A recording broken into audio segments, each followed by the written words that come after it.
Welcome to San Antonio Sports Facebook Live Motivation Monday. I'm Jenny Carnes, and today we are so privileged to get to visit with a woman known as Lady Magic for her skills and leadership on and off the court, Nancy Lieberman. She is the founder of Nancy Lieberman Charities, a basketball Hall of Famer, two-time Olympian, the first woman to be a head coach in a men's professional league with the Big Three, the 2018 Big Three champion and coach of the year. Nancy was recently in San Antonio during the NCAA Women's Final Four, helping dedicate the 90th Dream Court her foundation has supported since 2009. Now kids here at the East Side Boys and Girls Club have a beautiful new basketball court that could be the spark that changes a young person's life. And although she's from New York, thank goodness Nancy calls Texas her home now. So Nancy, welcome. Thank you for being here. How are you? I'm fantastic, and thank you for having me on. And I just had a great time. I have my family. Most of them are from San Antonio. My mother-in-law, my father-in-law, sister-in-law, brother-in-law. Some of them were even there for the court opening. So it was really great. I just love going back down there. It's such a great city. Well, it was such an honor to meet you on such a special occasion. That project just turned out beautifully. And I don't know if you saw it in the news this week, but Stanford's hometown San Antonio girl, Kiana Williams, who won the national championship, she was back here over the last couple of weeks. She was at the East Side Boys and Girls Club, enjoying the court, playing with some of the kids. So that was pretty special here. Well, it's nice when the players get to go back, especially to their hometown. And when you shock the world and you get a chance to share it with younger people, it's just so impactful. So I was really happy to hear that she was on the court. Well, and we try to impact kids at even a younger age at San Antonio Sports. We offer fundamental sport development through our I Play After School program, ensuring that underserved children here in San Antonio can experience the power of sport. Your foundation has similar goals. So can you share your thoughts on really what the power of sport has meant to you and has done for you in your life?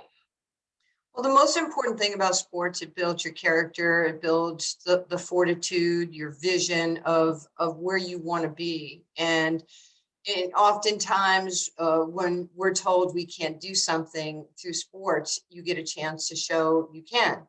And not just me, but so many of us who have played this game, we're wired to win. Our DNA is to be great teammates, to take strategy. So sports is really the bottom part, the foundation of a pyramid. And I'll tell you right now, if you're a young kid, a young girl playing sports today, by the time you get to high school, you're 15 years old or so, Fortune 500 companies are hiring you, because 80% of them right now want to hire athletes because they know the things that I just talked about that are not only character builders, but great in team situations and being successful, not just by yourself, but with others around you. So sports is great, and it keeps you out of trouble. It kept me out of trouble growing up in New York City. I see kids today, it's an alternative to gangs, it's alternative to drugs, it's an alternative to other options that are out there on the streets. No doubt, it kept me out of trouble as well. So I appreciate that feedback, and it's those stats have been proven time and time again. So let's roll into the next question. And you had a different saying that day at the court dedication, but one of your mantras is see it, say it, be it. So elaborate a little bit on that, and maybe the learning, earning, and returning comment as well, which I loved. Well, everybody has something, again, that they hang on to, those seminal moments of where they think they want to be. Oprah has her vision board. And from the time I was 10 years old, I had my see it, say it, be it, because I had to see myself being on the USA team. I would say it every single day when I brushed my teeth. I was like, I'm going to be on that team. I'm going to be on that team. Even though no high schooler had ever been on the United States women's basketball team in the first Olympics that women were involved in '76. And then you have to see it, you have to say it to be it, because then you feel like you belong and it's not a new experience to you. And that visual of what you want to be, and you don't have to be an Olympic basketball player or a Hall of Famer. You could be a doctor or a nurse or president, a CEO. But if you don't believe in you, why should other people believe in you? And that's actually one of the things that, my mentor, my friend, Muhammad Ali, he taught me early in my life when I was 19. He taught me to love myself when I didn't. And, and I say this a lot, the greatest love of all, when I decided long ago never to walk in anyone's shadow. If I fail, if I succeed, at least I'll live as I believe. No matter what they take from me, they can't take away my dignity, because the greatest love of all is inside of me. And he recognized that I was fraudulent and I didn't believe and I didn't love me because I was scarred from my childhood. And I was scarred from being told, all the Nancy Camp moments. You can't do this, you can't do that. You're a little girl. Girls don't do this. You'll never be able to. And I became defiant. In my approach was defiant, on the court and off the court. You get to tell me what you think about you, but you don't get to determine my path in life. And that became, very important to me because of my mindset of what Ali taught me, to respect everybody, but to fear nobody. And that's how I've lived. And I feel very grateful to have had that, because young people need to know you can be anything you want to be as long as you believe in yourself. Absolutely. And I'm so glad you brought up that story about Muhammad Ali. You talked a little bit about that a few weeks ago. And it's such an amazing story about one of the great influences in your life. And so many of us have an opportunity to influence young people that we may not ever even meet face to face. And that's so important, that what you're putting out there, could impact a life. And hopefully we did that during the NCAA Women's Basketball Championship through a number of different community programs, not just the court that we built. I mean, how many girls started playing basketball because of you, Nancy? I'm one of them many years ago. So appreciative of you and all that you have done to not only influence the game of basketball, but to influence so many lives. So thanks for sharing that. I want to ask you a little bit now about where the Dream Courts came about. How did that start? What was your vision behind that? And how have you gotten to this point where you've helped establish 90 courts across the country?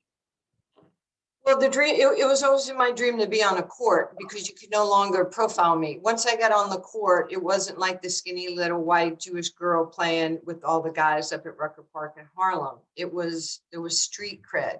So that park in between those lines was a sanctuary for me. And the only thing the guys on the court cared about was, can you help me win? So then it was imperative that I work on my game. So when I got to the point where I had turned professional in 1980, I came to Dallas in the first women's professional basketball league, the WBL.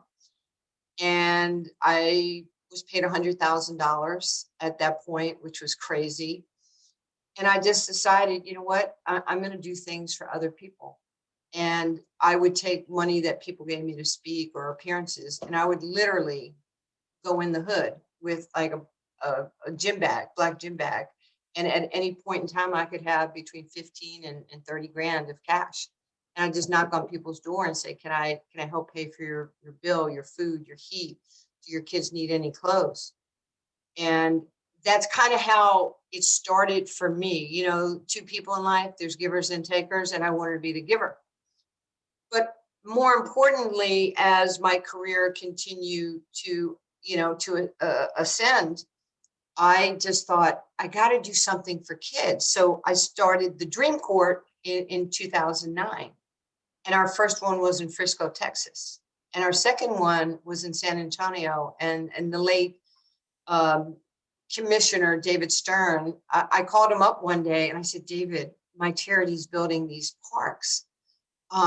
I want to give it to you and you can put it wherever you want. And he goes, Nancy, how much is this going to cost me? And I said, David, it's not. I'm going to pay for it. Jenny, he was visibly emotional on the call because he said nobody's ever said, I want to do something for you without the NBA paying for it. And we opened it in San Antonio. And it was amazing. That's So incredible. it just kept going. And then as we've grown and you talk, we have 90 plus courts, but we have over 4.2 million kids on our courts. So now we've added STEM, we've added financial literacy, we've added career readiness programming and government, government engagement, civic engagement, because we want the kids to start learning what's happening on the local level, the regional level, and then of course, the national level. Well, our mission at San Antonio Sports is healthy kids, places to play, and events that impact. And what we just accomplished a few weeks ago really touches all three of those things with that beautiful new community court, healthy kids playing outside on it, hopefully getting engaged in the power of sport, and then that massive 64-team, 63-game national championship we brought to San Antonio. But one of the most important parts of that three-legged stool for us is the physical activity, getting kids and families moving, and how that correlates to mental health. So talk a little bit about the relationship between the two for you and what that's like, and just the importance of how those two align. Well, healthy kids, that's it. I mean, it doesn't get any bigger. You can't do what you want to do if you're not healthy, and healthy means, physically, emotionally, mentally. And I talk to kids all the time. I can't tell you how many times I've had police officers call me and say, could you talk to this little girl or this little boy? She or he tried to commit suicide, but they're sports fans. Would you talk to them? Sadly, I do it more than I'd like to share. And we just talk sports and we watch games together. And you try and take them out of that dark place where they are. So if I can get you out of the house and we can play tennis, or we can ride bikes, or we can play golf, or be on a basketball court, it just gives us that physical, we're burning calories, we're getting our steps in, we're competing, we're having fun. And you know this because you did it, I'm sure, yourself. We played sport. I didn't play sports to be rich. I didn't play sports to be a Hall of Famer or Olympian. I played sports to have fun. And of course, I wanted to win. So that's what we try and instill, is that friendships. I have lifelong friendships with both men and women because of my days on a basketball court. And it's so impactful even today. So kids, I mean, you have to get out. You have to have that stimulation. You have to be able to look people in the eye and read their expressions and their emotions of what they need. And sometimes people just need a hug, and that's okay. A high five, a hug, and my smile makes you smile. It doesn't cost anything to show love and kindness and just random acts of respect to other people. Well, and it's been a difficult year to be able to get out and do those things and to be able to share hugs with one another. And I'm glad we're getting closer to being back to that point. I know it's been so challenging on our kids having to stay at home and figure out school and when to find the time for us to exercise, and that's been a difficult year for all of us. But we'd like to focus on what have been the silver linings of this most interesting past year we've all experienced together. And we've really tried to focus on finding those silver linings every single day. So what have been some of your silver linings during the past year? Well, for me personally, it was to be able, we gave 75,000 KN95 masks to the underserved communities, to first responders. We fed 23,000 families who might not have had food. Same thing with police and firefighters, hospital workers, EMS. We just wanted people to know that we cared. And I had a respect for people. It's on a whole nother level. We are resourceful. The United States of America is a very resourceful country. When things go wrong, we come together, we rally around each other as if we're family. And again, just to be positive, I must have done 500 Zoom calls in 2020, meaning I did graduations. I did talk to kids at home. I put out there, if you have a question, not only will I talk to you or respond to you, but I'll Zoom with you. My son TJ, who plays basketball in Tel Aviv, he's 26. Every week, I was in my home, and I was literally just answering kids in video and getting to know people. And it didn't matter if you were young, old, black, white, Asian, brown, I don't really care, Hispanic. We would just lead with love. Ali told me many, many times in my life, the greatest religion of all is love. And I think we've renewed a spirit, even though we're trying to overcome a lot with social justice and racism and police reform. It's not a perfect world. America is not perfect. Americans are not perfect. But we do have to do the best we can to help our friends and help our neighbors. And it just continued to renew that spirit that you can really make an impact on this world, with your thoughts, your good words, your smile, your money, and just let people know you care. It was that simple.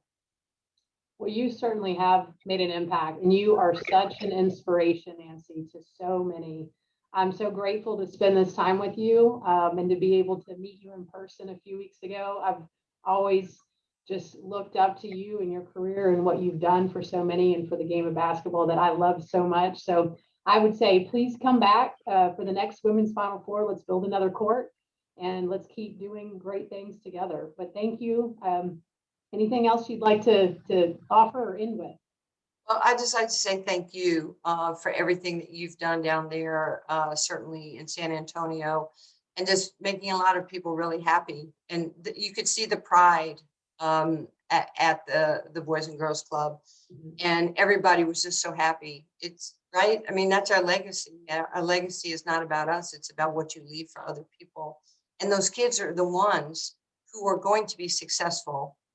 And they're going to come back one day, as I said there, and they're the ones who are going to help and gift and give.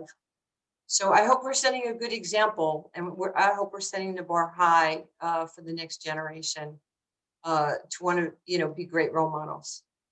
Well, I think that's a perfect way to end, and I think we are doing just that. So, Nancy, thank you for being with us, and we hope to see you again in San Antonio very soon. Okay, thank you. Thanks, Jenny. Bye.